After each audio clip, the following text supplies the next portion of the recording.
बात करेंगे specially nutrition और हेल्थ का क्या संबंध है, right? Mental health, physical health, क्या रोल न्यूट्रिशन उसमें प्ले करता है और कैसे हम नेचुरली अपने खाने से अपनी मेंटल एंड फिजिकल हेल्थ को बढ़ावा दे सकते हैं, right? How to be healthy with nutrition naturally.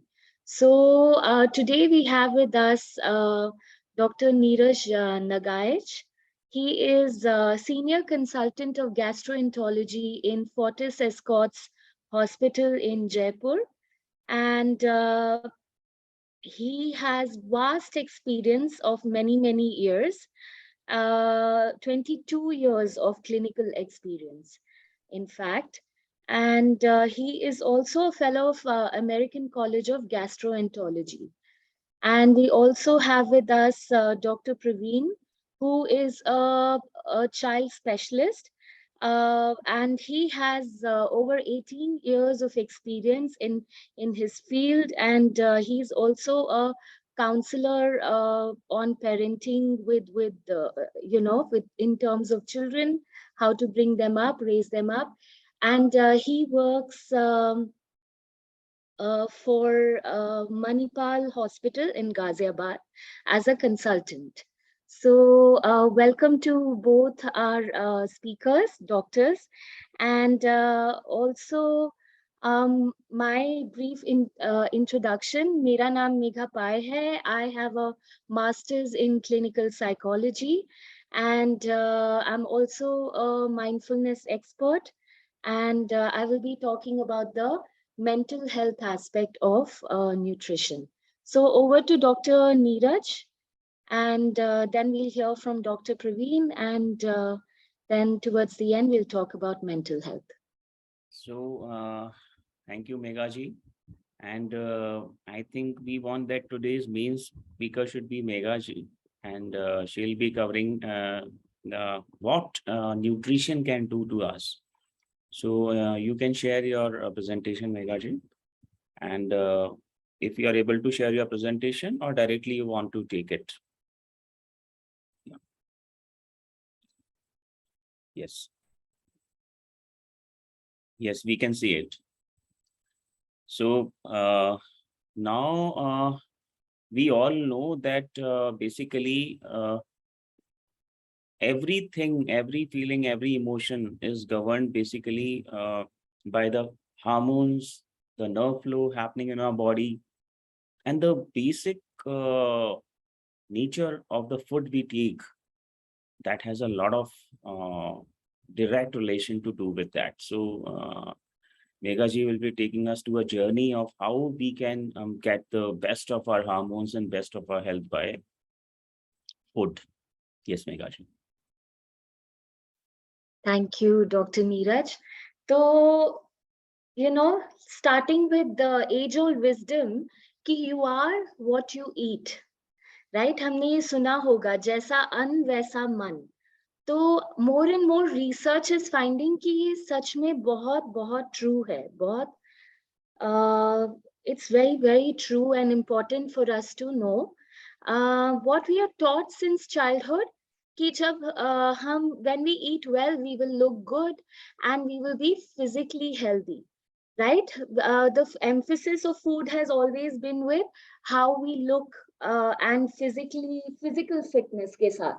But what we are not perhaps taught enough is that what we eat also affects our mental health. So if we are feeling low, we can actually use nutrition to fix that before we go for medication or anything more drastic. So let's quickly understand. ये actually last two times भी हमने cover किया था, but just a quick recap for those who were not there with us in the last couple of presentations. So connect between our food and mood, okay, which comes from the connect that we have between our brain and our gut. हमारा जो gut है उसको second brain भी कहते हैं, because now research is finding कि जो brain cells होते हैं, न्यूरॉन्स, वो सिर्फ हमारी ब्रेन में नहीं पाए जाते हैं, वो हमारे गट में भी होते हैं।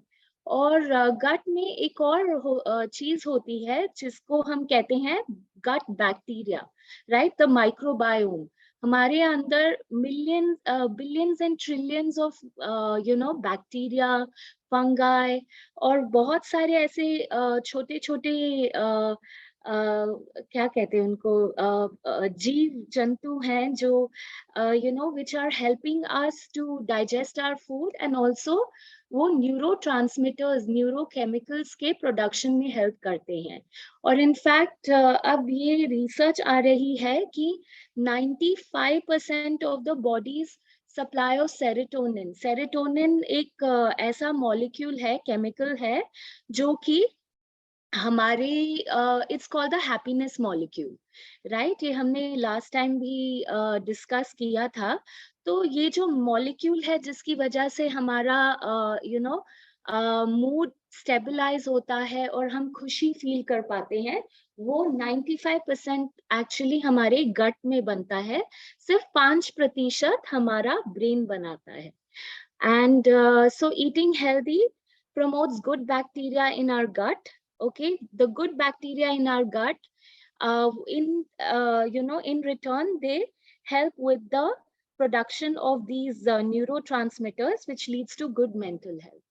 और अगर हम अनहेल्दी डाइट खाते हैं, तो जो हमारा बैक्टीरिया है वो बैड बैक्टीरिया ज्यादा ग्रो होता है वो अनहेल्दी डाइट की वजह से, जिसकी वजह से हमारी बॉडी में, हमारे गट में और हमारे सेल्स में इन्फ्लेमेशन हो जाता है, जिसकी वजह से हम ठीक से ना ही ये न्यूरो ट्रांसमिटर्स बना पाते हैं हमारे गट में, और ना ही हम अब्सॉर्ब कर पाते हैं न्यूट्रिएंट्स, और उसकी वजह से हमारी मेंटल हेल्थ सफर करती है। Okay, now just to understand ki what are the signs of good mental health versus poor mental health.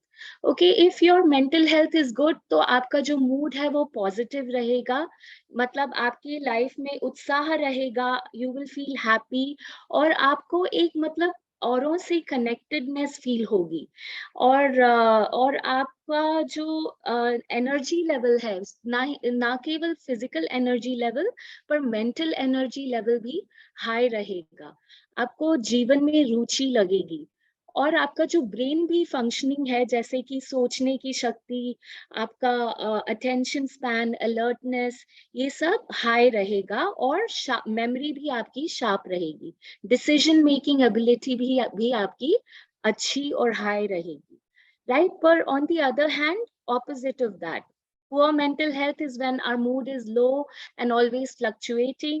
We feel disinterest, sadness, and we feel isolation. हमें ऐसे मतलब लोगों से वो कनेक्टेडनेस फील नहीं होती, अपनापन नहीं फील कर पाते हम, और मेंटली फिजिकली फिटीग लगता है हमें, और ब्रेन फंक्शन भी एकदम पुअर हो जाता है, डिसीजन मेकिंग और स्लो रिएक्शन टाइम हो जाता है ब्रेन का, जिसे हम ब्रेन फॉग भी कहते हैं, और मेमोरी सफर करती है, और इन एक्सट्रीम केसेस जब ज्यादा टाइम तक ये लो मूड एंड फ्लक्चुएशंस होते हैं, तो एंजाइटी और डिप्रेशन भी इसे कहा जा सकता है। इंसोम्निया, हमारा स्लीपिंग पैटर्न भी डिस्टर्ब हो सकता है, that is a sign of poor mental health. And now more and more ADHD जिसे कहते हैं, that's attention deficit hyperactivity disorder, तो वो उसका डायग्नोसिस बहुत कॉमन फ्रीक्वेंटली हो गया है। इनफैक्ट बच्चों में आजकल बहुत ज्यादा ADHD डायग्नोस हो रहा है, और ये सिर्फ बच्चों में नहीं, एक्चुअली अडल्ट्स में भी डायग्नोसिस ADHD का बहुत हाई हो गया है। तो रेस्टलेसनेस, हम किसी एक चीज पर ज्यादा टाइम तक टिक नहीं पाते, right, that's also a sign कि your mental health is a bit थोड़ी इधर उधर हो रही है। एंड फूड एडिक्शंस, हमारा जो जैसे होता है ना, खाना, शुगर खाना बहुत ज्यादा, अनहेल्दी फ्राइड फूड खाना, एकदम फूड एडिक्शंस हो जाती हैं, तो दैट्स ऑल्सो अ साइन की we need to look into our mental health. Now, जब हम न्यूट्रिशन की बात करते हैं तो हमें ये पहले ये समझना पड़ेगा कि हमारा जो दिमाग है, brain, which is the I would say the most important part of mental health, right? हमारा mental health is controlled by our brain in a lot of ways. तो वो हमारा जो ब्रेन है, उस what are the things that make up our brain? तो main जो हमारा ब्रेन है, that is made up of fats, right? हमें लगता है fats is not a good thing and हम avoid करना चाहते हैं, but that's not the case. हमारा जो ब्रेन है primarily fats से बना हुआ है, और उसके अलावा प्रोटीन्स, अमीनो एसिड्स और ग्लूकोज जिसे कहते हैं, कार्बोहाइड्रेट से ग्लूकोज मिलता है, जो नेचुरल शुगर होता है जिससे एनर्जी आती है, और माइक्रोन्यूट्रिएंट्स का एक और नाम है, जैसे मिनरल्स हो गए, विटामिन्स हो गए, उन्हें माइक्रोन्यूट्रिएंट्स कहा जाता है। एंटीऑक्सीडेंट्स हो गए, दोज आर योर माइक्रोन्यूट्रिएंट्स। तो ये सब हमारी ब्रेन के लिए बहुत बहुत एसेंशियल है। ये हमारे ब्रेन की फंक्शनिंग, उसके डेवलपमेंट में बहुत इम्पोर्टेंट रोल प्ले करते हैं, हमारे मूड में बहुत इम्पोर्टेंट रोल प्ले करते हैं, और हमारे मेंटल एनर्जी लेवल में। Now what does our brain need? Like in the previous slide, all those things, right?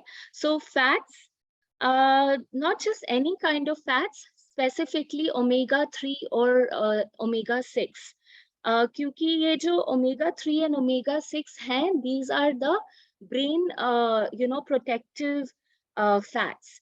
तो ये ब्रेन का जो डिक्लाइन होता है उसमें प्रिवेंशन करते हैं, and they are essentially found in nuts and seeds. Nuts में भी specifically walnuts is a great source of fats.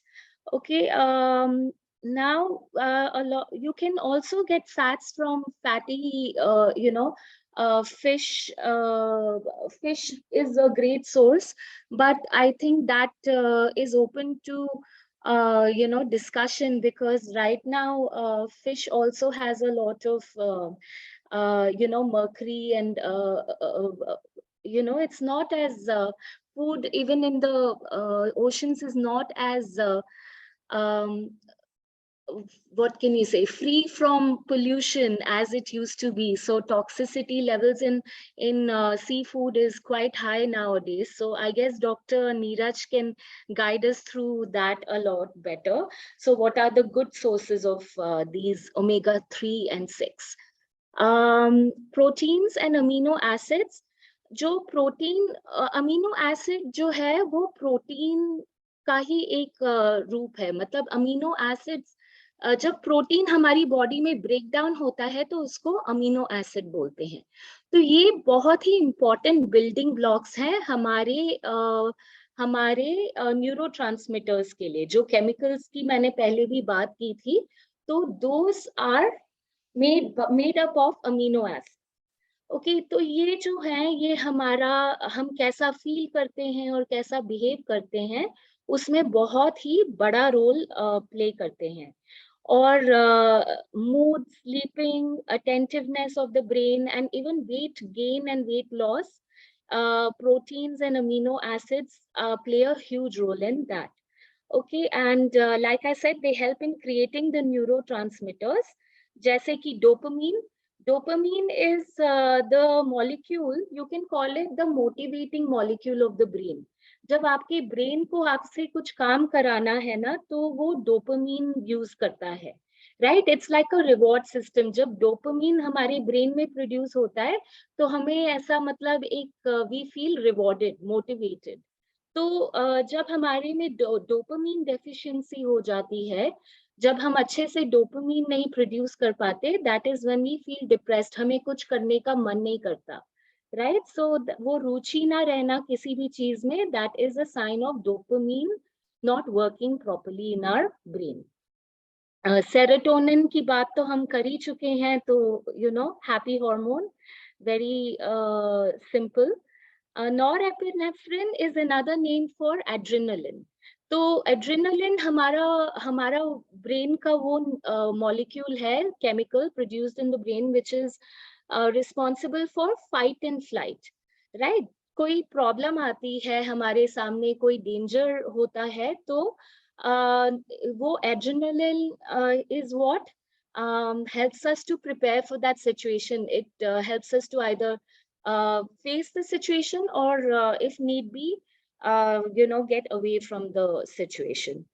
Again, micronutrients jaise humne kaha, vitamins, minerals and antioxidants, right? The main source of these is fruits and vegetables.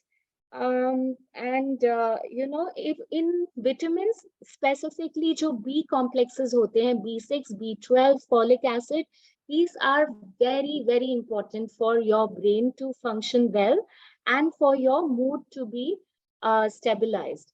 So, and minerals as well, like zinc, iron, copper, and sodium, these are very important for the development of your brain. And जो antioxidants होते हैं, what they do is, they fight the free radicals.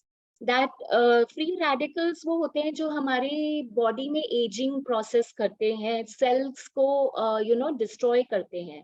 तो specifically brain cells के लिए वो बहुत हानिकारक होते हैं. तो antioxidant which is found in berries. So that helps to prevent that. And finally, glucose. Glucose is nothing but energy. जैसे हमारे फोन के लिए हमें वो लगाना पड़ता है, क्या कहते हैं, current, right? We charge it with current. So वैसे ही हमारा जो ब्रेन और हमारी बॉडी है वो ग्लूकोज पे चलती है. That's the main source of our energy. And glucose is gained from carbs, right? So, but there are different types of carbs, right? There are carbs that have high glycemic index and low glycemic index. I'm sure Dr. Neeraj will be able to guide us even better. But in a nutshell, glycemic index is those foods जो बहुत जल्दी glucose हमारी body में release करते हैं और उसके बाद हमारा जो शुगर लेवल है सडनली क्रैश भी उतना ही जल्दी होता है. एंड बिकॉज ऑफ दैट हमारा मूड फ्लक्चुएशन ज्यादा होता है. तो हमें ऐसे जिनके हाई ग्लाइसीमिक इंडेक्स हाई हैं वैसे फूड्स नहीं खाने हैं. जिनके लो ग्लाइसीमिक इंडेक्स है वैसे वो वाले कार्ब्स और ग्लूकोज हमें लेने हैं ज्यादा. So very quickly, carbohydrates natural and natural sugars के सोर्सेज बेस्ट हैं, जो हमारी ग्रेन्स हो गए, राइट, एंड स्टार्ची वेजिटेबल्स हो गए, मिलेट हो गए. Millet is actually making a huge comeback. जब राइस और व्हीट हमारे कंट्री में पहले नहीं होता था तो हमारे पूर्वज ज्यादातर मिलेट्स खाते थे on a daily basis. So millet is an excellent source of low glycemic index वाला carbohydrates. So highly recommended. And fruits is a great way to get natural sugars, which natural glucose, which is what our brain needs. Fatty acid sources, like I said, nuts, especially walnut, flax seeds, there is chia seed, there is, cruciferous vegetables have fatty acids as well, or healthy oils, right? Coconut oil, olive oil, and now research is showing that ghee also is actually in moderation, not a bad source of fatty acids, as opposed to pehle jo believe kiya jata tha. Protein sources, dal, matar, chana, soybean, any type of beans, rajma, vegetables, especially leafy green vegetables, certain fruits such as banana and guava, chia seeds, almonds, peanuts, cashew, pumpkin seeds, and of course paneer are great vegetarian sources of protein. There are also non-vegetarian sources, but again, it's up to your dietary preference. And also nowadays, there are a lot of hormones and you don't know how they're being raised. So if you're sure that they don't have too many hormones which are not great for you, then you can look into that as well. Antioxidant sources, berries, fruits, leafy greens, and probiotics is again, probiotics is something that is not directly for your brain, but like we said, gut is the second brain, and probiotics ho gaye jaise dahi, pickled things. These are very good, excellent sources of the good bacteria, which helps with the good functioning of the gut. What not to eat? Again, simple carbs such as, cereal, crackers, processed foods, refined foods like white bread, right? We need to avoid that because, like we said, they spike our glucose level, and and then sugar rush happens, and then crash happens, and that leads to fatigue. And processed foods, like I said, those are ready-made food, highly refined, frozen foods, deli meats, and any sort of junk food, fast food. Sugary foods and drinks, soda, candy, coffee, these are all really, really bad for your brain. Sugar rush, we've discussed that. And now I want to talk about red dye 40. This is the red color which is found, in almost anything you pick up which is refined and packaged, processed foods in junk food. Red dye 40 is very common, and research is showing that red dye 40 is toxic for the brain. And in fact, it has been implicated in autism as well. There is a link ki, red dye 40 leads to autism and mood disorders and problematic behaviors. So avoid it yourself, and definitely avoid it among your kids. Their brains are still developing, and it is absolute poison. Preservatives and other chemicals as well, they are not very good for our brain health and gut health. So just a few tips, saying no to processed food and sugars, and choosing healthy snacks when we are hungry is very important. So keep fruits, keep nuts with you. जब आपको भूख लगे, कुछ healthy आपके पास होगा, तो आप, you're more likely to eat better. And they will give you more energy, and energy that is not empty calories, right? Like nahi to sugar and processed food mein mostly what you get is empty calories, which is why you need more and more, and you need to keep eating because your body is not getting the actual nutrients that it needs. So you land up eating again and again. And then, do not shop when you're hungry. So there is a lot of research that when we shop, when we are hungry, we are very likely to make unhealthy impulse purchases, right? When we are in that state of mind. So whenever you're going shopping, make sure you eat and then go. You're more likely to pick up things that are healthier for you. And also, if you find it hard to control your eating habits, कि आप कुछ भी करें, आप मतलब, even if you're trying to eat healthy, you're unable to, and either you're eating too much or too little, you should get professional counseling from, a doctor and even a psychologist, because it is quite possible that there might be a food disorder. So it's good to get help if we are not able to control on our own. And finally, practice mindful eating. Mindful eating is when we give full attention to our food. We chew enough. They say chew 32 times. Any bite you take, if you chew 32 times, it's the right way to eat. So they also say, eat your liquids and drink your solids. That's how, मतलब इतना चबाना है कि जो हम solid खा रहे हैं वो liquid हो जाए. And also, cook and eat in a good mood. When we are in a good mood, we are likely to eat healthier. Again, it's the same psychology. And also water. another thing that we don't realize is many a times हम actually जो हमें लगता है कि हमें भूख लग रही है, actually वो प्यास होती है. And if we are not drinking enough water and we are not aware of our need for water, then we are quite likely to eat when actually in fact we are hungry, not hungry, we are thirsty.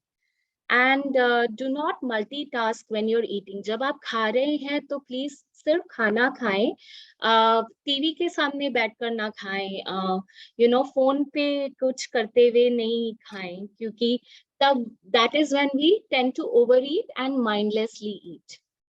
Finally, I want to leave you with this thought कि every time you put a bite in your mouth, you're either fighting a disease or you are feeding the disease.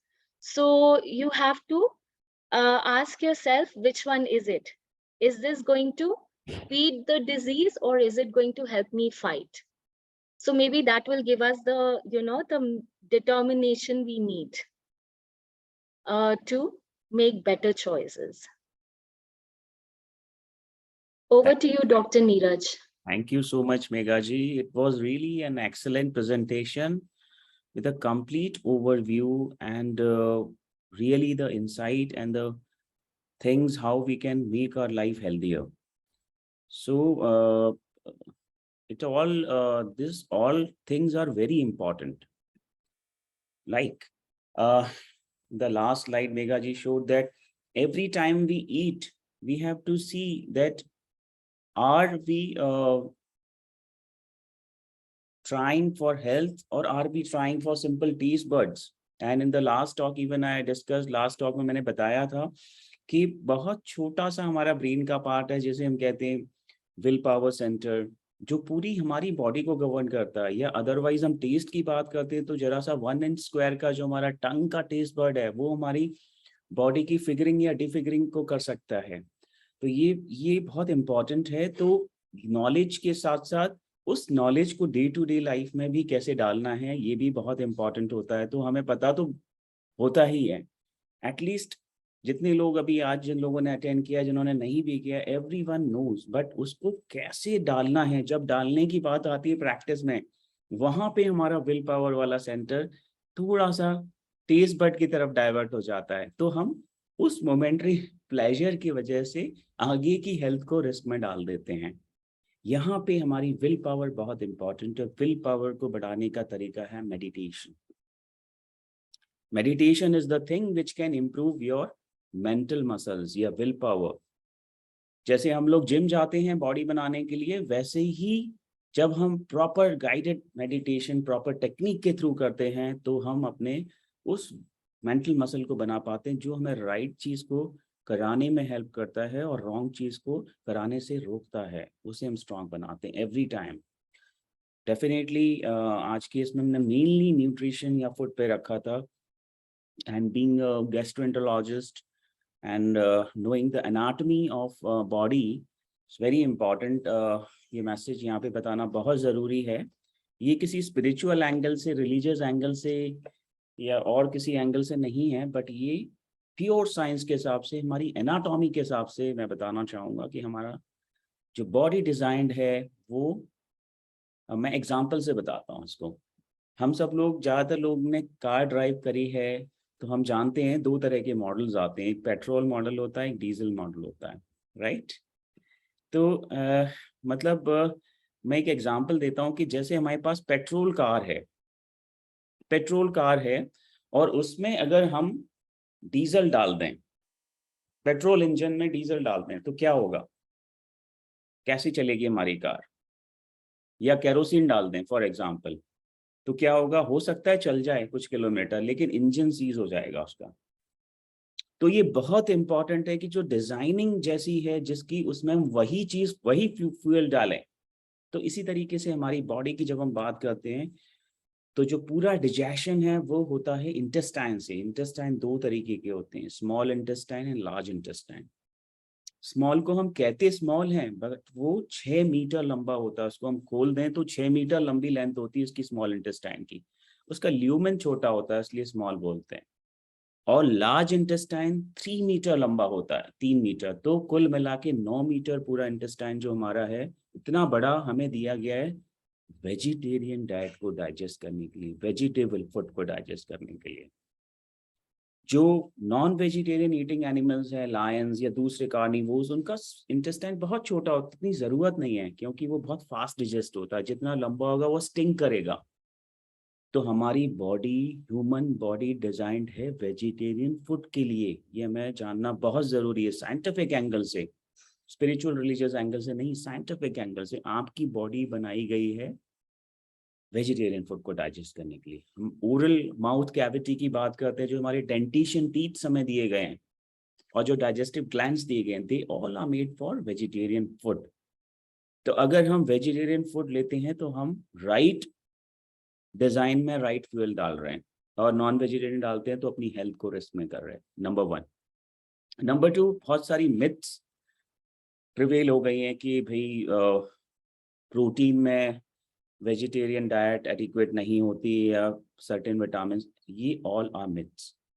In vegetarian diet enough proteins are available, जैसे मेघा जी ने भी बताया, lot of all legumes, pulses, milk protein, soya protein, dry fruits, they all are very rich sources of protein. तो कहीं पे protein की कमी नहीं है वेजिटेरियन डाइट में, एम्पल सोर्सेज हैं।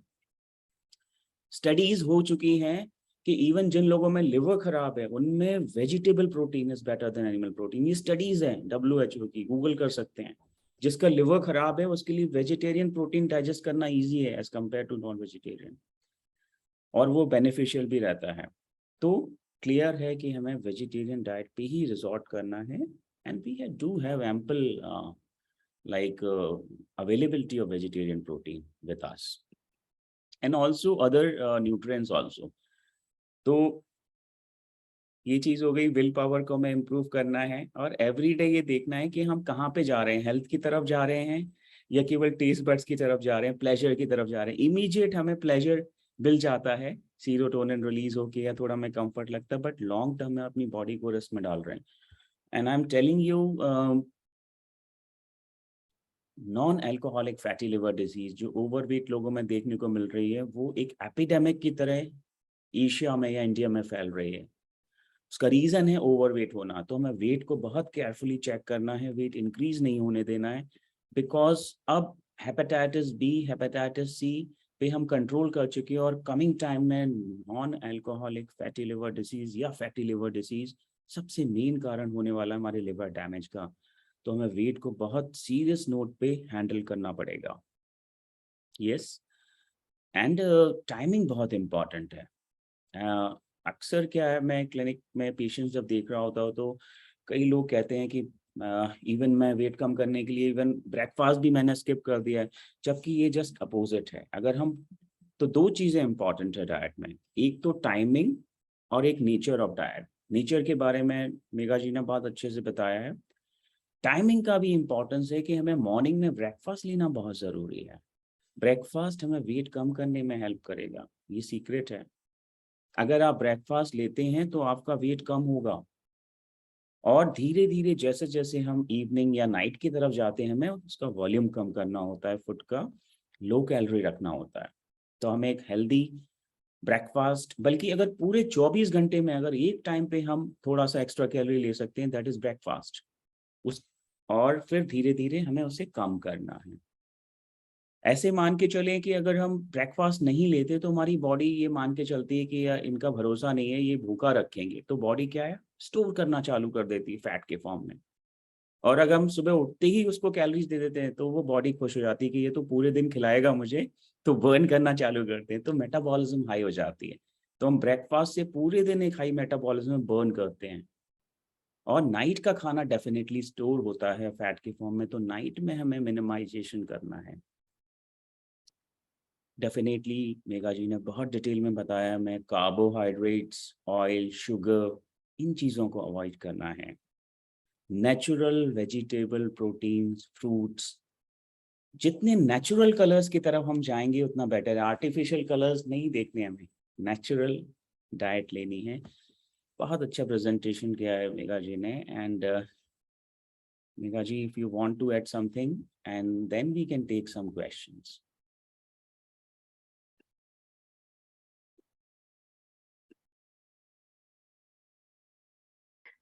No, just perfect, Dr. Neeraj. I always appreciate कि आप कितना simplicity के साथ समझाते हैं, you know, ताकि it doesn't matter हम मतलब background हमारा science या medicine related है या नहीं.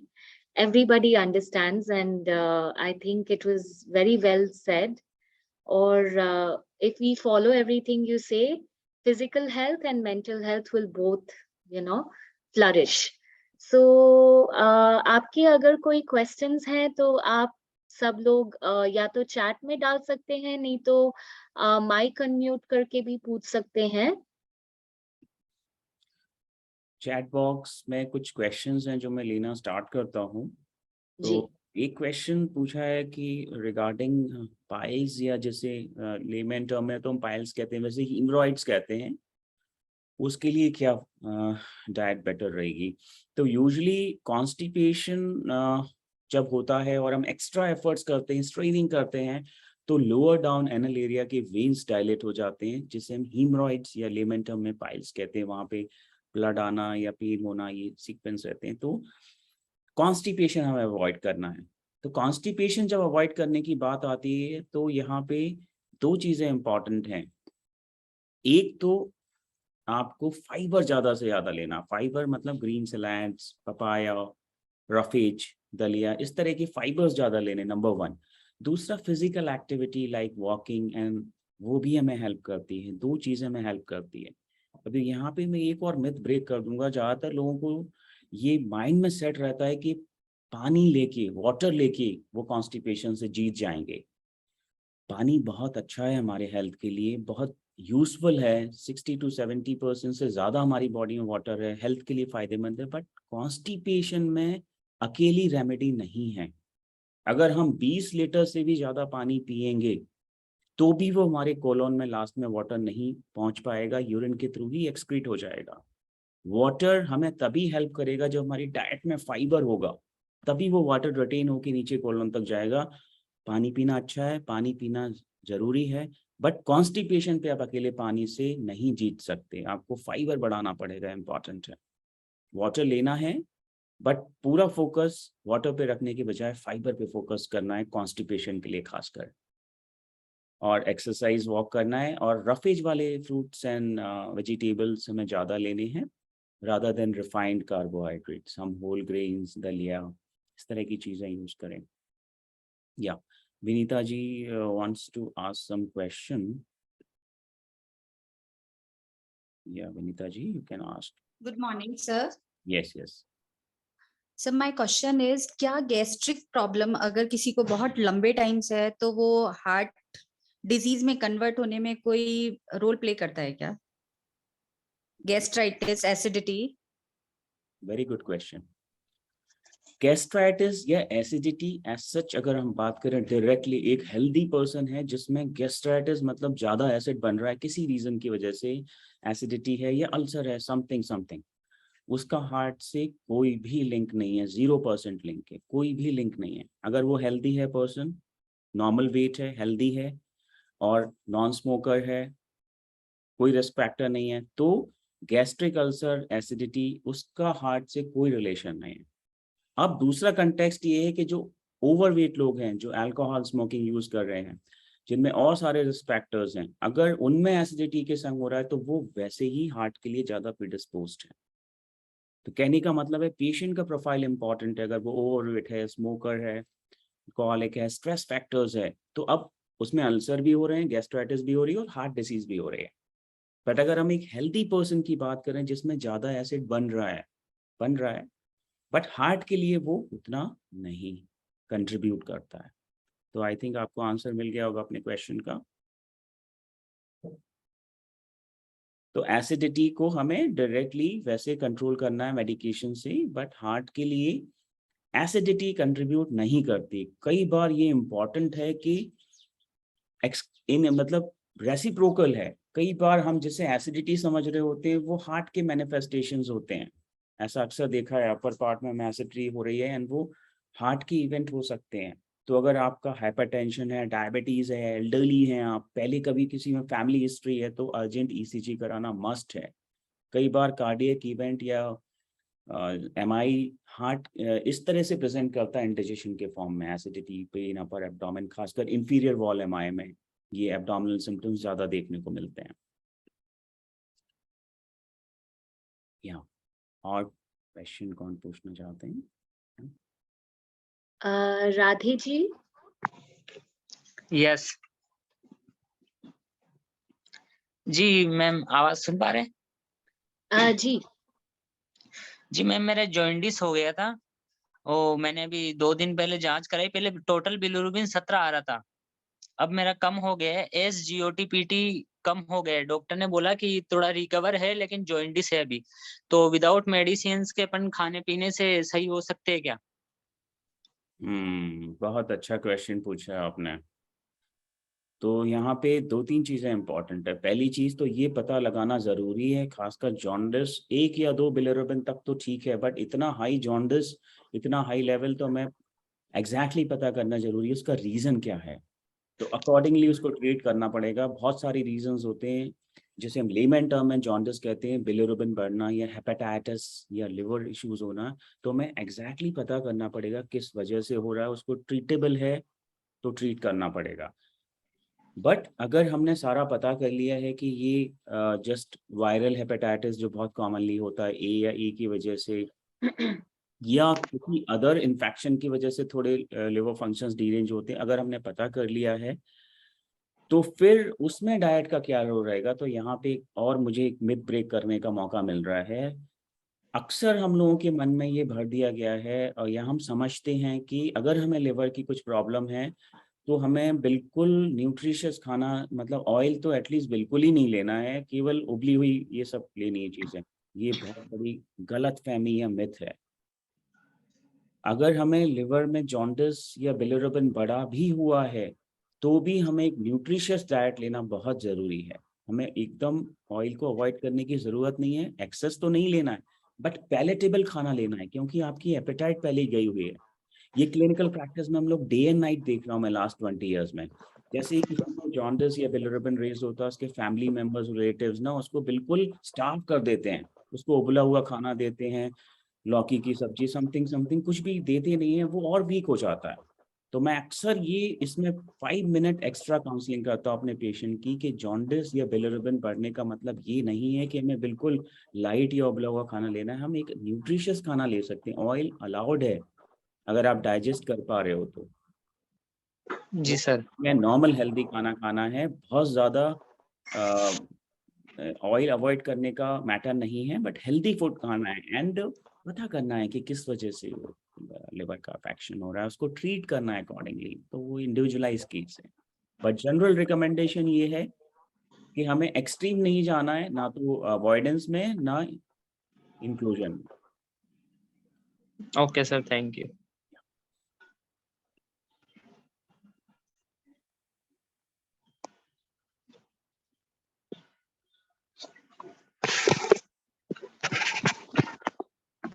Any more questions? Good morning, sir. Good morning. Very nice presentation, Dr. Neeraj and Mika ji. I want to ask the preventive food for the fatty liver.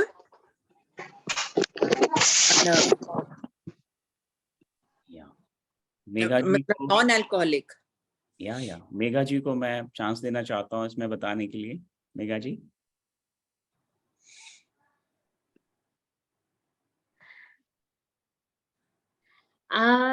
Doctor जब आप हैं तो I think presentation मेरा आपने जो आज का presentation किया उसके हिसाब से जो क्रक्स मैसेजेस, जो फैटी लिवर या ओवरवेट को अवॉइड करने के टिप्स, वो आप दे सकते हैं। जी, मेन तो यही है कि हमें वेजिटेबल्स एंड फ्रूट्स का इंटेक बढ़ाना है, स्पेशली वेजिटेबल्स, राइट। क्योंकि वो there are great source of lots and lots of like जो भी मैंने कहा था they pretty much cover most of it, right. हमारा जो the needs which is carbs and proteins and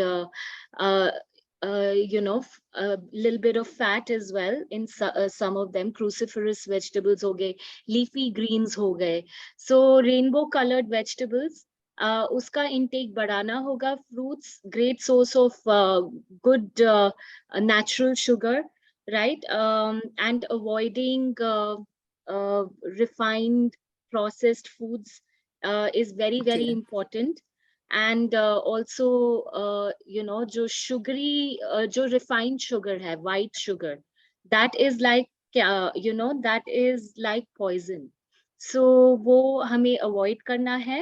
And also when we say oils, like Dr. Neeraj said, you know, जो fats and oils हैं in moderation, and omega 3 and omega 6 is what we are looking for when it comes to fats.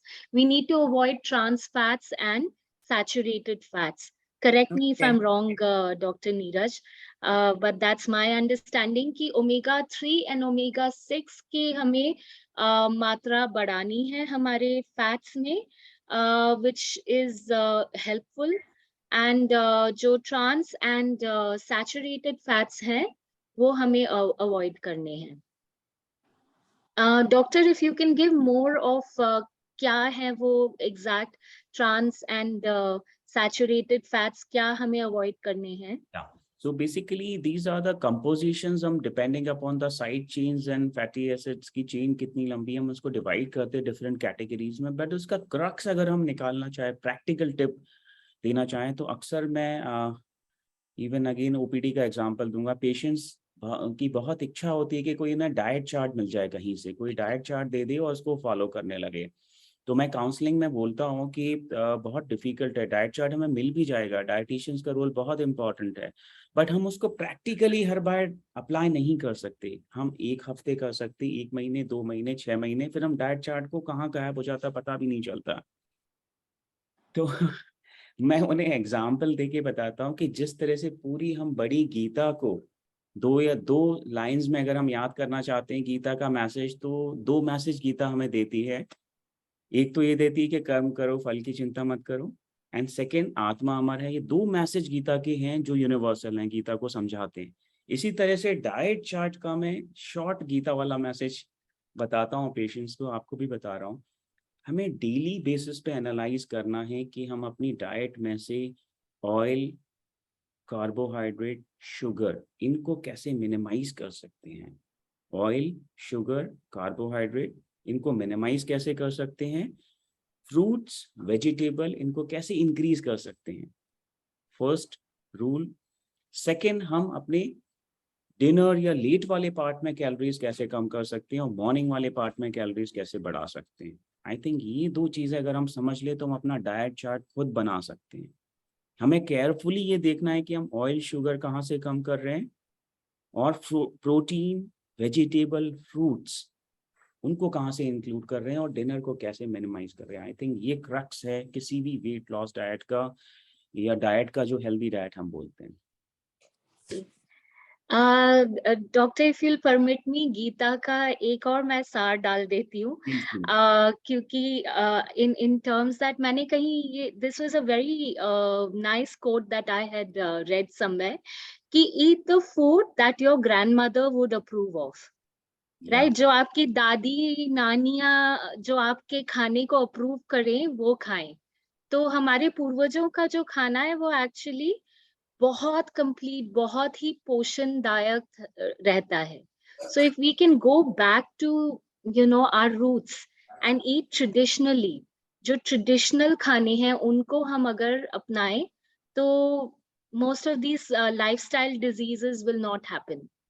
Amazing, very true. बहुत इन्होंने बताया कि nature पे हमें वापस आना है, हमें देखना है कि नेचुरल. अब आप देखो ना कि जस्ट पूरा साइकिल रिवर्स हो रहा है. जो नेचुरल फूड हमें पहले से मिलता था, हम उसको छोड़ छोड़ के प्रोसेस्ड और उस तरफ आते आते अब हम क्या हो रहा है, अब हम ऑर्गेनिक फूड की तरफ वापस जा रहे हैं, जो हमारे एंसेस्टर्स या ग्रैंड पेरेंट्स फॉलो करते थे. अब वेस्ट में, अमेरिका, यूएसए में लोग ऑर्गेनिक फार्मिंग कर रहे हैं, वो चीजें ला रहे हैं, और लेटर ऑन हमें भी लानी पड़ जाएगी। तो हम अपनी उन वैल्यूएबल चीजों को छोड़ के प्रोसेस्ड फूड की तरफ आ रहे हैं। We have to go back to our roots. हमें नेचुरल वे में जो फूड अवेलेबल है, जो हमारी एंसेस्ट्री फॉलो करती थी, वो हमारे लिए डेफिनेटली हेल्दी है। डॉक्टर नीरज, जैसे अभी मतलब nowadays it is very in young adults, young youths maybe it is seen in the fatty liver, so might be this a trans fat and saturated fat. Yes, these fats are important, but Steps, overall yeah, I agree, बिल्कुल सही है, but calorie imbalance सबसे ज्यादा important contribute करता है कि input ज्यादा हो गया और आउटपुट नहीं दे रहे। तो right. यस, हमें इनपुट अपना कम करना है और आउटपुट बढ़ाना है एक्सरसाइज का। Any more questions? दो और लोगों ने हाथ उठाया हुआ है, Ahana ji, Ahana Sharma and Dilip ji. Dilip Kumar and Gupta. Dilip ji. Sir, मैं दिलीप कुमार गुप्ता बोल रहा हूँ जी। मैं उच्च रक्तचाप और थायराइड, हाइपोथायराइड के बारे में पूछना चाहता हूँ। दो क्वेश्चन पूछे हैं आपने, एक तो हायर ब्लड प्रेशर, दूसरा हाइपोथायराइड। ये दोनों डिफरेंट कंडीशंस हैं, और हाइपोथायराइड अगर डेफिनेटली आप मेडिकली प्रूवन हाइपोथायराइड हैं रादर देन केवल अज्यूम करने की, और टीएसएच वैल्यू 10 से ज़्यादा है आपकी, तो डेफिनेटली हमें थायराइड मेडिकेशन तो लेनी ही पड़ेगी with the proper consultation of endocrinologist physician. तो हमें उसका रिप्लेसमेंट लेना पड़ेगा थायराइड हार्मोन का।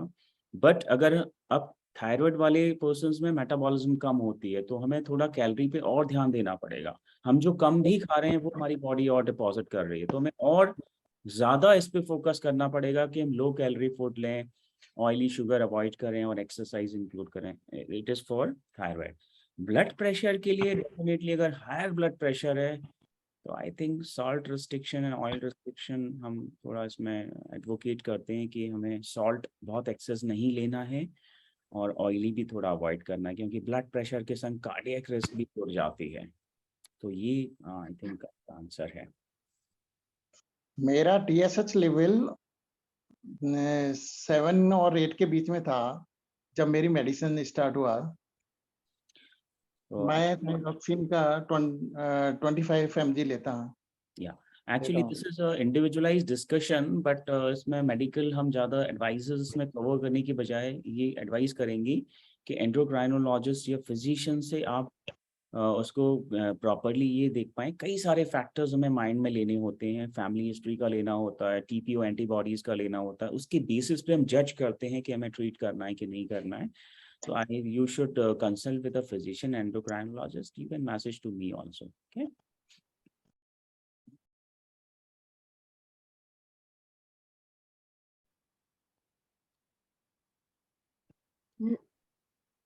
नमस्कार सर। जी सर, ये पाइल्स के अंदर मल्टीविटामिन्स ले सकते हैं क्या?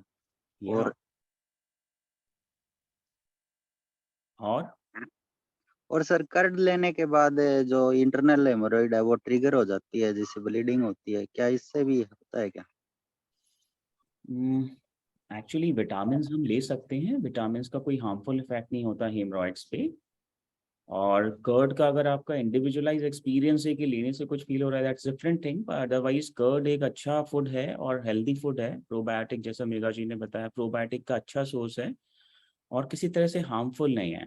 बट जो हीमरॉइड या पाइल्स, उसमें हमें फाइबर लेना बहुत ज़रूरी है। फाइबर लेना ज़रूरी है, पपाया, ग्रीन सैलेड्स, ताकि स्टूल की एक कंसिस्टेंसी मेंटेन हो और हमें एक्स्ट्रा एफर्ट्स ना डालने पड़े डेफिकेशन इवैक्यूएशन के लिए। बाकी ये चीज़ें हैं। Thank you sir.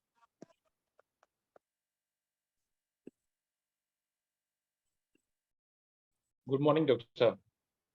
Good morning doctor साहब, मुझे दो चीज़ें पूछनी थी। आपने अभी बोला कि हम लोग अपनी डाइट में से कार्ब कम कर दें और प्रोटीन का हम लोग जैसे हम लोग कार्ब अगर कम करते हैं तो बॉडी का मसल्स और ये सारी मेंटेन करने के लिए अगर हम लोग प्रोटीन पे जाते हैं तो प्रोटीन में हम लोग किस चीज का इंटेक करें कि प्रोटीन उतना हो जाए कि हमारी बॉडी को जो रिक्वायर्ड है?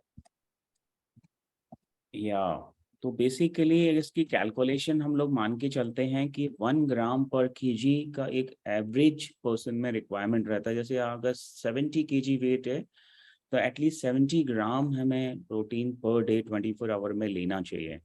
प्रोटीन के क्या अच्छे सोर्सेज हैं मेघा जी, प्लीज बताइए क्या क्या अच्छे सोर्सेज हैं प्रोटीन के? जी, रिकैप, लेग्यूम्स हो गए, जैसे कि बीन्स हो गए, राजमा, ये एंड दाल हो गई, डिफरेंट डिफरेंट टाइप्स की दाल, दोज आर एक्सेलेंट सोर्सेज। और paneer, right, dairy is an excellent source, vegetarian sources में अगर हम जाएं।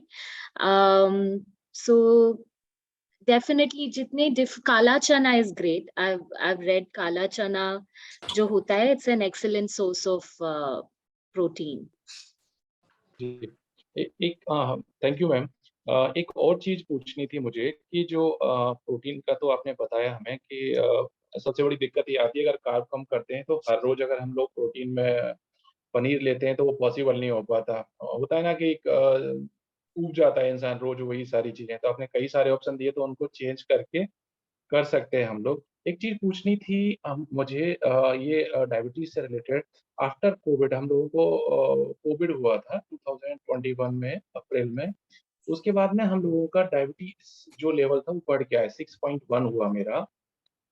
आफ्टर 3-4 मंथ मैंने दोबारा से चेकअप ये सब किया, शुगर बिल्कुल टोटली हम लोगों ने छोड़ दिया। उसके बाद 5.5 आया नॉर्मल। अगेन 6 मंथ मैंने लिया, ये जो आपका 6 मंथ का जो निकालते हैं एवरेज, वो 5.6 5.7 के आसपास है। तो मैं ये जानना चाह रहा था कि ये मेरा भ्रम हो सकता है कि फ्रूट्स वगैरह या ये सारी चीजें, मिल्क, ये सब इनटेक होना चाहिए या फिर हमको छोड़ देना चाहिए नॉर्मल का रहने के लिए? कार्ब तो हमने ऑलरेडी कम किया है, बट फ्रूट्स वाला मिल्क और ये सारी चीजें हमको लेनी चाहिए या नहीं लेनी चाहिए? या एक्चुअली ये वैलिड क्वेश्चन है। पोस्ट कोविड कई तरह की मेटाबॉलिक डिस्टर्बेंसेस देखने को हमें मिली हैं पेशेंट्स में। ट्रांजिएंट हाइपरग्लाइसीमिया जो कुछ टाइम बाद रिवर्ट भी हो रहा है, ऐसा हमें देखने को मिला है। ब्लड प्रेशर के फ्लक्चुएशंस, कुछ कुछ इफेक्ट्स मिले हैं। फिजिशियन के टच में रहते हुए उन्हें मॉनिटर करना है, इंडिविजुअलाइज केसेस हैं। बट ओवरऑल अगर हम हेल्थ की बात करते हैं, शुगर की बात हम करते हैं, तो basically milk derive proteins definitely हम ले सकते हैं, अलाउड है। मिल्क डिराइव प्रोटीन्स अगर आप बहुत ज़्यादा ओवरवेट नहीं है तो बहुत एक्सेस पनीर के अलावा बाकी मिल्क डिराइव प्रोटीन्स ले सकते हैं। पी का दूध ले सकते हैं, दही छाछ ले सकते हैं, अलाउड है, बेनिफिशियल इफेक्ट भी होगा। जब हम फ्रूट्स की बात करते हैं तो आई थिंक डायबिटिक्स में या जिनका शुगर ज़्यादा है, हम यूजली 4 या 5 फ्रूट्स को अवॉइड करने की बोलते हैं। बनाना, मैंगो, चीकू, अनार, इनको हम यूजली रिस्ट्रिक्ट करते हैं जो बहुत ज़्यादा मीठे फल है। Other fruits are allowed in diabetic. Apple हम एंड सिट्रस फ्रूट्स, इनको हम फोकस रखें तो अच्छा रहता है। Yes Megha ji, regarding fruits. Regarding fruits, definitely हम अवॉइड नहीं हमें करना चाहिए, क्योंकि fruits are also very important source of micro nutrients. और नेचुरल शुगर जो है हमारे ब्रेन का, जैसे मैंने कहा, फ्यूल है, our brain runs on that. तो एनर्जी के लिए हमें नेचुरल शुगर्स तो चाहिए ही चाहिए। तो ग्लूकोज इज वेरी एसेंशियल, नहीं तो हमारा ब्रेन नहीं काम करेगा और ब्रेन फॉग जो है वो बढ़ जाएगा। एंड इवेंचुअली ओवर टाइम हमारे सोचने की क्षमता कम हो जाएगी, एंड मूड में भी बहुत डिस्टर्बेंसेस होंगी। तो आप अवॉइड नहीं करिए, पर like doctor Neeraj rightly said, जो बहुत मीठे फल हैं उन्हें अवॉइड करिए। एक चीज पूछनी थी मैम इसमें कि मैंने शुगर का जैसे ही आया तो मेरा, सच बताऊं, मूड ऑफ हुआ था कि मैंने कभी एक्सपेक्ट नहीं किया था कि मेरा शुगर लेवल हाई आएगा। आफ्टर कोविड ये कोविड इफेक्ट लगा मुझे, बट मैंने फुल्ली शुगर को नो बोल दिया। तो करीब 3 से 6 महीने का मैंने कुछ भी शुगर से रिलेटेड नहीं लिया। कुछ लोगों ने बोलना स्टार्ट किया, इवन वाइफ ने, कि बिल्कुल शुगर को ना छोड़ो। तो इसके कुछ, अगर मैं शुगर नहीं लेता हूँ किसी भी फॉर्म में, अगर फ्रूट्स को छोड़ दूँ, फ्रूट्स और मिल्क, अगर इसको छोड़ के हम लोग कोई भी शुगर ना लें, तो उसका कुछ इफेक्ट आएगा क्या बॉडी में एकदम से? नहीं, बेसिकली हमें ये समझना जरूरी है कि कुछ अमाउंट ऑफ प्रोटीन और कुछ अमाउंट ऑफ शुगर हर उसमें नेचुरली रहता ही है। अगर हम कोई भी सीरियल्स ले लें, कोई भी वेजिटेबल ले लें, फ्रूट ले लें, प्रोटीन ले लें, कोई भी डाइट XYZ, उसमें डेफिनेटली कुछ अमाउंट ऑफ शुगर, कुछ अमाउंट ऑफ प्रोटीन होता ही होता है। इनविजिबल फैट, इनविजिबल प्रोटीन गेहूं में भी रहता है, हमें पता नहीं होता है, तो वो रहता ही है नेचुरल। अगर हम फ्रूट्स ले रहे हैं तो अलग से शुगर की डेफिशिएंसी कभी नहीं होगी, क्योंकि हर फूड में शुगर कहीं ना कहीं अवेलेबल होता है स्मॉल अमाउंट में। बट फिर भी हम अगर उसको अवॉइड कर पाए तो हेल्दी रहेगा। अदरवाइज हम हनी है या कुछ और नेचुरल स्वीटनर्स है, उनको यूज कर सकते हैं अगर ज्यादा हम नहीं भी लें तो चलिएगा ना डॉक्टर साहब, ऐसा अगर हम लोग इसको इंक्लूड नहीं करते हैं ऑलरेडी, हम लोग कभी जैसे एप्पल है, एप्पल में यूज करता हूँ या दूसरे फ्रूट्स हैं वो यूज करते हैं तो फिर और मिल्क भी है। श्योर, तो डेफिनेटली कोई थैंक रिस्क यू नहीं डॉक्टर। है, अलग से शुगर लेने की जरूरत नहीं है। हर फूड कंपोनेंट में शुगर रहती है, हर फूड, कोई भी XYZ हम उठा लेंगे, शुगर उसमें 10 to 15% रहती ही है। कई सारे लोगों से जो डिस्कशन हुआ जिनको लंबे टाइम से डायबिटीज है, वो लोग बोलते हैं कि आपको भी है नहीं, आप अगर ये आफ्टर कोविड इफेक्ट आया है, अगर आप बिल्कुल ही छोड़ देते हैं तो वो भी नुकसानदायक है। क्योंकि ऐसा तो कुछ है नहीं कि अगर शुगर अपनी बॉडी को डायरेक्ट हम शुगर लें या ये सब नुकसानदायक है। नहीं, तो बिल्कुल अभी यहाँ ऐसा डॉक्टर बिल्कुल साहब भी और मुझे जरूरी लगा नहीं है कि कि हमें शुगर लेना मस्ट, ऐसा बिल्कुल भी नहीं है। अगर आप अफोर्ड कर सकते हैं बिना शुगर लिए, वेरी गुड, बहुत अच्छा रहेगा। ये हेल्दी साइन है ये। मतलब शुगर एक ऐसी चीज है जिसके लिए हम लोग नहीं कह सकते कि शुगर लेना ही है आपको। शुगर आप टोटली बंद कर सकते हो, क्योंकि वो कहीं ना कहीं से मिल ही जाएगी आपको, वेजिटेबल, प्रोटीन्स, फ्रूट्स, सीरियल्स, उनके थ्रू। और ये आपने जो फ्रूट्स बोले हैं, बनाना, मैंगो, अनार, चीकू, इसके अलावा ये वाटरमेलन और ये सारी चीजें सब इंक्लूड कर सकते हैं हम लोग ये हाँ, 4 को छोड़ के फ्रूट्स में। yes। ठीक है डॉक्टर साहब, थैंक यू सो मच। और एक और इम्पॉर्टेंट टिप है कि सीजनल फ्रूट्स हमें फॉलो करने चाहिए, बहुत इंपॉर्टेंट। नेचर हमारा बहुत ध्यान रखता है, उसे पता है कि किस समय क्या देना है। जिस समय पे जो फ्रूट अवेलेबल है हम वो यूज कर सकते हैं। इवन ऐसा नहीं है कि ये बिल्कुल एक्सक्लूजन हो गया। इवन डायबिटिक्स, ये शुगर वाले पेशेंट भी दिन में एक बनाना, एक मैंगो, एक पोमोग्रेनेट ले सकते हैं। एक्सेस यूज नहीं करना है इनका, ये भी टोटली एक्सक्लूड नहीं हो गए। एक फ्रूट एक दिन में अलाउड है डायबिटिक्स के लिए भी, बट एक्सेस नहीं लेना है इनका। ओके, थैंक यू डॉक्टर साहब। नीलू जी। यस, हाँ जी। मुझे जी। या मुझे लाइक 6 महीने से सिवियर प्रॉब्लम हो रही है। और लाइक क्यों, मैं नॉर्मल फूड पहले खाती थी, लाइक मैं अनहेल्दी मैंने एकदम से बंद किया हुआ है। 2 साल हो गए, मेरा गट एकदम उसका अलाउ नहीं करते हैं। तो उसके अलावा जैसे ट्रैवलिंग एंड ऑल में हम लोग के पास ऑप्शन ही नहीं होता। लाइक आपको एक रोटी भी चाहिए तो आप ज्यादा से ज्यादा मैं तंदूरी ले लेती हूँ, एक tandoori to fill the thing. And spices भी बहुत ज्यादा ही मैंने अवॉइड किया है। इन स्पाइट ऑफ दैट मेरा मतलब अगर अनफॉर्चुनेटली कहीं लेना पड़ गया तो मुझे बहुत ज्यादा दिक्कत हो रही है इन दिनों। एंड या इसके अलावा constipation, I mean irritable bowel syndrome जो बोलते हैं, वो डिटेक्ट हुआ था मुझे। मेरा लॉन्ग टर्म हिस्ट्री है पेट की प्रॉब्लम्स का, पर इन दिनों मुझे बहुत ज्यादा ही प्रॉब्लम्स हो रही है। तो मुझे कुछ पर्सनल कंसल्टेशन लेना होगा आपसे। मतलब मुझे लगता है कि बहुत वास्ट लेवल में समझना पड़ेगा मेरे स्टमक को ठीक रखने के लिए।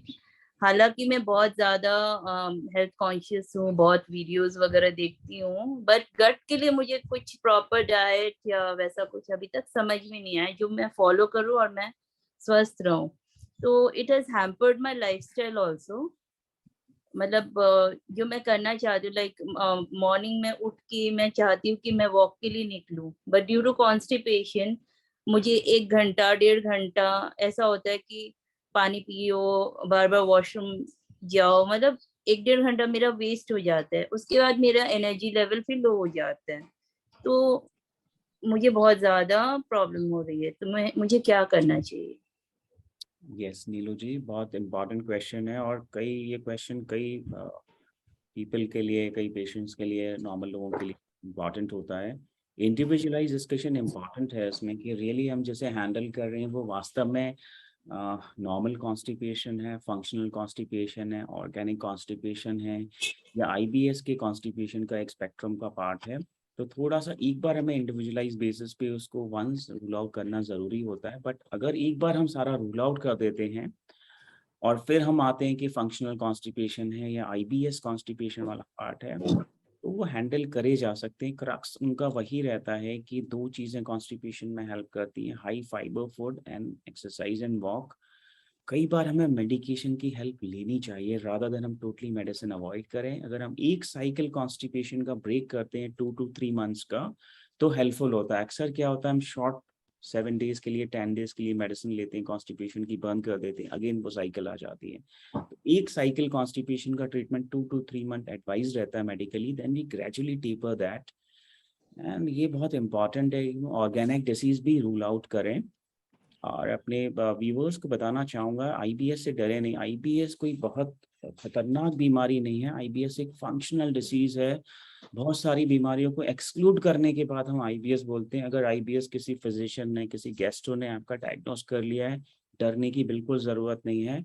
नॉर्मल फंक्शनल चीज़ है, उसको हम लाइफस्टाइल चेंजेस से, प्रॉपर फूड के थ्रू, और इवन मेडिटेशन का भी बहुत इंपॉर्टेंट रोल है यस मैम। तो मैं अभी लाइक फॉर 15 days नेचुरोपैथ में भी रह के आई हूँ, तो वहाँ पे नॉर्मल फूड खाते हुए मेडिटेशंस एंड वो सब करते हुए, हालांकि उस समय मुझे थोड़ी स्लीप कम होती थी, तो मे बी उस वजह से मुझे गैस्ट्राइटिस वहाँ पे भी मतलब एक दिन इतना लेवल बढ़ा कि लाइक डॉक्टर्स डर गए। मतलब इतना सिवियर गैस्ट्राइटिस लेवल मेरा बढ़ता है कि I can't handle it my self. तो मेरी life is become like, I mean मुझे आउटसाइड जाने में डर लगता है कि हाउ विल आई मैनेज। तो can I take a personal consultation with you online? Yeah. Okay. Taken, it can be taken. Chat box में मेघा जी आप आपका और मेरा नंबर डाल दीजिए। Yes, yes. और even there's a lot of role in which psychologists do play in IBS. Future में मेघा जी भी आपको हेल्प करेंगे, even I am there. And important हमारी रिस्पॉन्सिबिलिटी कि हम पहले आईबीएस लेबल करने के पहले रियल ऑर्गेनिक डिसीज को रूल आउट जरूर कर दें, ये जरूरी है। ये डराने के लिए नहीं बोल रहा हूँ मैं, ये इसलिए बोल रहा हूँ कि अक्सर हमें प्रैक्टिस में देखने को मिलता है कि जैसे हम normal constipation, normal acidity, normal digestion मान रहे, कई बार वो डिसीजेस होते हैं। एक बार हमें एक्सपर्ट से, फिजिशियन, गैस्ट्रोएंटरोलॉजिस्ट से मिलके, जहाँ पे भी आप एक्चुअली लास्ट फेब मैं दिल्ली में थी, मेरे बेटे का सर्जरी हो रहा था, तो मैंने एक पीस पिज्जा खा लिया था, जस्ट 1 slice बेटी के साथ, just 1 slice I had pizza. And the next day मैं पूरे दिन होटल में मतलब तकलीफ से गुजर रही थी, तो वहीं पे मैंने फिर मेरा पूरा टेस्ट करवाया था, डॉक्टर को दिखाया था, and he diagnosed that I have nothing in my stomach. It's just the lifestyle I have to mend. उसको ठीक करना होगा। Good, it's really good. एक बार टेस्ट हमारे हो गए हैं, नॉर्मल हैं, तो हमें रिलैक्स रहना है, आईबीएस से डरना नहीं है। आईबीएस एक कोई भी खराब बीमारी नहीं है, एक शैतान बच्चे की तरह है बस, जो थोड़ी मस्ती करता है फिर सेटल डाउन हो जाता है। तो हमें आईबीएस से कतई नहीं डरना। आईबीएस हो गया तो आईबीएस और आईबीडी में बहुत फर्क है। अगर आईबीडी आपकी डायग्नोसिस है, इन्फ्लेमेटरी बाउल डिसीज, तो वो कंसर्न है, उसमें proper regular life time treatment लेना होता है। बट आईबीएस एक फंक्शनल डिसीज है। तो फंक्शनल मींस लाइक मुझे समझ नहीं आया, लाइक फंक्शनल का मतलब होता है कि अंदर से कोई मेजर ऑर्गन वैसा दिक्कत नहीं है, कोई अल्सर नहीं है, कोई मैलिग्नेंसी नहीं है, कोई और चीज नहीं, बट उसकी जो फंक्शनैलिटी होनी चाहिए वो नर्व्स एंड हार्मोन्स के थ्रू या हमारे स्ट्रेस फैक्टर्स के थ्रू प्रॉपर नहीं हो पा रही है। ये इसको हम ऐसे फंक्शनल डिसीज मानते हैं, और लॉन्ग टर्म में हमें परेशान थोड़ी कर सकती, बट नुकसान नहीं करती आईबीएस। बट प्रॉपर हमारी लाइफ को हैम्पर कर देती, जैसे आपने बताया, तो प्रॉपर हमें ट्रीटमेंट उसका करना जरूरी है। Yeah sure, we are always available anytime can discuss. And in the future we will take more dedicated sessions on IBS. In future हम लोग dedicated IBS के लिए sessions लेंगे, जिसमें हम लाइफस्टाइल का, डाइट का, और इवन काउंसलिंग का, साइकोलॉजिकल काउंसलिंग का, कैसे मतलब चीजें हमें मेंटल बिहेवियर क्या रखना है वो भी मेघा जी फ्यूचर में बताएंगे हमें। So I'll be in contact. Dr. Neeraj, for some reason I'm not able to type in the chat. I will type. आपका, हाँ जी, आप मेरा नंबर अगर शेयर कर दूंगा, हाँ। Yeah, I'll just say it out loud. It's +971 56 99 77 858. Okay, I'll तो share. आप मुझे WhatsApp कर दीजिएगा नीलू जी। ये मैं दुबई में रहती हूँ तो Okay. शायद ISD call will be tough, पर Okay. हम connect करेंगे। Yeah, I will share. Yeah. Ji. Is the number correct? I'd like to repeat. It's 971569 97 again 7858. Sorry, I'll just say +971 is the code, ISD code. फिर Okay. उसके बाद 56 99. 99 77 858. Yeah. जी, अंकुर जी और नीरज जी के हाथ, like you've been waiting, तो आप दोनों question पूछिए, then if no more questions, then we'll conclude after you both. Megha जी, मेरा ये क्वेश्चन था कि जी। How can we get maximum benefit from green vegetables, यानी बोलते कुकिंग करते हैं तो न्यूट्रिशन लॉस हो जाता है, तो इसके बारे में अगर आप बताएं। Thank you ji, excellent question. In fact, you know, ये थोड़ा मैं psychology related नहीं है, पर फिर भी आयुर्वेद पे जाऊंगी इसमें। According to Ayurveda, जो best way form of cooking is steaming. The most healthiest form of cooking is steaming your vegetables. And in fact, you know, Ayurveda, Art of Living में Ayurveda cooking course है. If you're very keen on finding out ki, you know, the best way to maintain nutrition in your food, तो आप वो Google कर सकते हैं and you can find out. So steaming your vegetables is very healthy, and उसके बाद थोड़ा सा आप छौंक लगा सकते हैं, you know, just a little bit of spices, which also helps with digestion, and micronutrient rich होते हैं spices. So traditional जो भी छौंक रहते हैं वो लगाकर you can have that. But steaming definitely, boiling में जो water soluble nutrients होते हैं वो निकल जाते हैं, right? Pressure cooking में again it destroys a lot of Nutrients. you know, nutrients again. So the best would be steaming. जी अंकुर जी, आप अपना सवाल पूछ लें जल्दी से।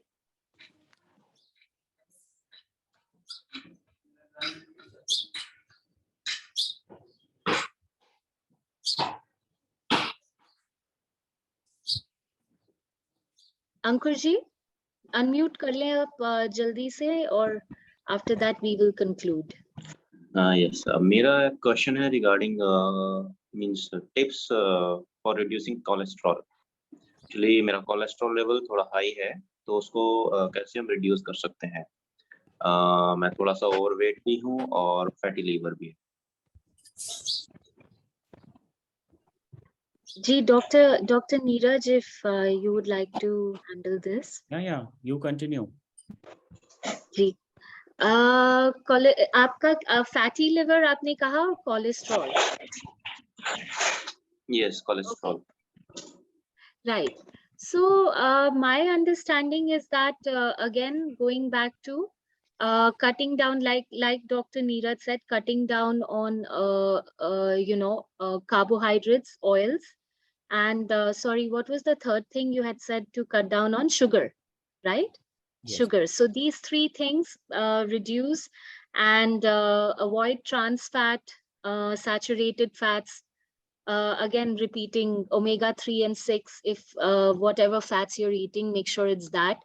And also more greens, more vegetables, more whole grains as opposed to refined. So again, rainbow foods, natural foods, avoid junk, avoid refined foods, avoid sugar.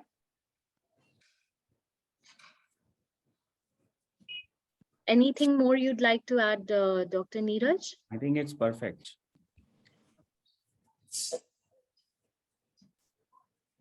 Chalo, if there are no more questions, I would like to conclude. Thank you, Dr. Neeraj, and thank you everybody who joined. And next time we'll definitely come back with IBS for sure, Neelu ji, and many more such things. अगर आपको कुछ particular interest है किसी topic में, तो reach out to Dr. Neeraj, reach out to me, and future may we'll do more such sessions. I hope this benefited everybody, and we'll see you next time. Yeah. Can I put up one question?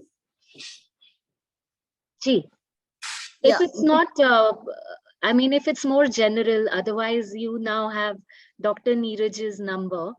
So, you know. Yeah, but I think it would benefit to all. Like what I'm very much concerned about is why am I having such a sensitive stomach wherein I'm following a healthy diet, but then unfortunately when I'm going to marriages or outside, and if I have to take a small portion also, then also like the next day I have to suffer a lot. So is it something, a disease, or should I go for any test or something like that? I was like, because these few months, it's like really creating a lot of problems for me. Yes. Yeah. As I told earlier, जैसे पहले भी मैंने बताया कि हमें बहुत important है कि हम रूल आउट कर लें ऑर्गेनिक डिसीजेस और टेस्ट के थ्रू. पूरा एक स्पेक्ट्रम होता है टेस्ट का, blood test and later on upper GI, lower GI endoscopies and few more things. और एक बार हम अगर एक्सक्लूड कर लेते हैं सारी डिसीजेस को, फिर हमें उसको कंट्रोल करना मेडिकेशन के थ्रू, लाइफस्टाइल चेंजेस के थ्रू एंड प्रॉपर बिहेवियर के थ्रू इजी हो जाता है. तो हमें करना बहुत ज़रूरी है, बट डेफिनेटली हमें कहीं ना कहीं इन चीज़ों से एक बार प्रॉपर डायग्नोसिस बनाना बहुत ज़रूरी है. बट हम कंट्रोल कर सकते हैं और हेल्दी लाइफ लीड कर सकते हैं. एंड फ्यूचर में we will take more sessions like this. तो मैं पहले डॉक्टर को दिखा लेती हूँ, and I should go for the test and all, and then I will consult with you, right? Yeah sure. और जो भी आपके टेस्ट है ना, आप पर्सनली भी मुझे मैसेज कर सकते हैं. मेरा नंबर भी आ गया, व्हाट्सएप कर दीजिए. And if any problem is there, we can do discuss in the next sessions also. Okay? So yes, thank you so much, sir. You have to relax yourself. Yeah. Yes. I was about to add that, you know, when you've ruled out all physical reasons, then it can also be stress induced, right? There's a big connect between IBS and stress levels as well. So आप सब जो कह रहे हैं doctor Neeraj, वो तो follow करिए ही करिए, but it's very important कि आप अपना stress level भी कम रखें. I know it's difficult when you're going through something so big which affects your whole, you know, every aspect of your life, but positive outlook, you know, is very important. And doing things for bringing down stress levels. So meditation, there are massages for vagus nerve. Maybe one of the sessions I will teach that as well. And I will, when we connect personally, I can do that as well. So very important to keep your stress levels in check. Chalo, on that note, we will conclude this session. Kafi time ho gaya, so I'm sure Dr. Neeraj has a busy day ahead of him. So thank you, everybody. Aap log stay healthy, eat well, and you know, don't just take spread. stress. Yes, and spread this knowledge around. Get more people to join these sessions. I think you know, apne relatives and friends ko ye share kare, so that they can also benefit from these rich discussions. Yeah. All right. Okay. Take Thank care. you so much. Goodbye. Bye bye. Take care. See you. Yeah.